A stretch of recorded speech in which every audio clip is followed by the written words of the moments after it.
સુરતના મૈદરપુરા વિસ્તારમાં બંગાળીઓને મકાન ભાડે આપવાને લઈ થયેલા ઝઘડામાં મહિલા સહિત 5 ઇસમોએ દલાલને માર મારતા મામલો પોલીસ મથકે પહોંચ્યો હતો.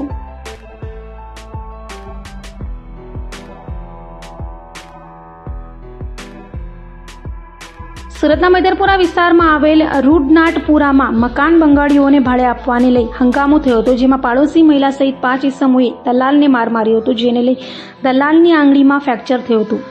તો બચાવ કરવા આવેલા દલાલના પિતા અને બહેનને પણ માર મરાતા આખો મામલો પોલીસ મથકે પહોંચ્યો હતો. હાલ મૈદરપુરા પોલીસે 5 લોકો વિરુદ્ધ રાયોટિંગનો ગુનો નોંધી તપાસ હાથ ધરી છે.